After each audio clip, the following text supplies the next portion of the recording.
Hey guys, welcome to the second video in our series of devotionals we're doing. On Tuesday, obviously, we had one on prayer, but today we're going to be dealing with the topic of perspective, and that's what it's going to be like moving forward. And so basically, these are the two themes that I felt God call us to during this time of uncertainty where we may be fearful, is that we are called to be a people of both prayer and a people who have the right perspective.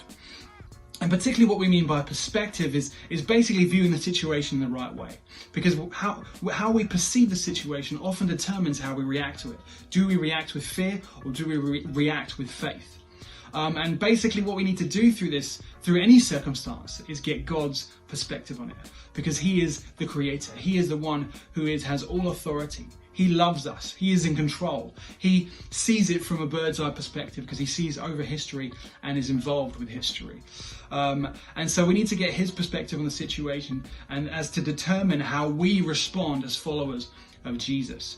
And that's basically what we're going to be doing during this time of looking at perspective. And today we're going to be looking at how does Jesus respond during a crisis? How does Jesus respond during a disaster? So we're going to look at Mark 4, and today it's called Jesus Greater Than the Storm. We're going to look at Mark 4 verses 35 to 41. So let's read together to see how Jesus responds. It says this, it says, as evening came, Jesus said to His disciples, "Let's cross to the other side of the lake." So they took Jesus in the boat and started out, leaving the crowds behind, although other boats followed. But soon a fierce storm came up. High waves were breaking into the boat and it began to fill with water. Jesus was sleeping at the back of the boat with his head on a cushion. The disciples woke him shouting, "Teacher, don't you care that we're going to drown?" When Jesus woke up, he rebuked the wind and said to the waves, "Silence, be still." Suddenly, the wind stopped and there was a great calm. Then he asked them, "Why are you afraid? Do you still have no faith?" The disciples were absolutely terrified. "Who is this man?" they asked each other. "Even the wind and the waves obey him."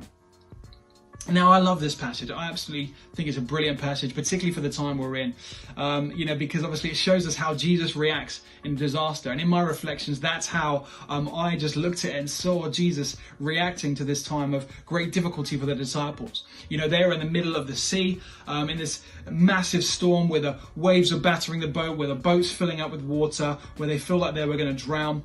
They would have heard stories of brave soldiers, sailors who went out into the ocean, into the sea, who would have drowned and died through the same scenario they're dealing with right now. So they, of course, were panicking through this scenario.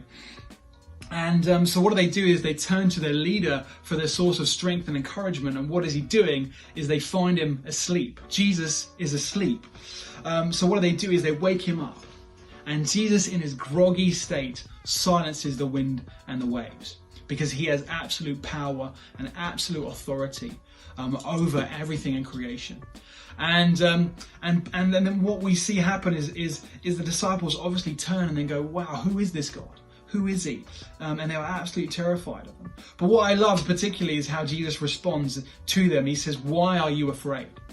Do you still have no faith?" And to me, I would have been like, well, I was afraid because the boat was filling up with water and I heard stories of people dying. And we can ask the same question to us, that, we have nothing to fear about because we can trust in a God who is in control of the situation, who has not at any point panicked in history. He has never, ever panicked at any point. He is not panicking now. Heaven is not running around in a disaster state thinking, what on earth is going down on earth? God is still on the throne. God is in control. He knows the end of the story, that we are in Him eternally saved and eternally loved. Jesus says, God has sent His only Son to die for us. We can trust in Him, that He loves us, that He cares for us, that we are, again, eternally safe in His arms. So for me, how I'm responding to that is in worship. Worshipping the God who we can trust in, and turning my eyes and fixing my eyes on Jesus, the author and perfecter of our faith. So that's it basically, guys. Again, we love you. We're praying for you all through this season of situation and uncertainty. We love you. We'll see you soon. Bye.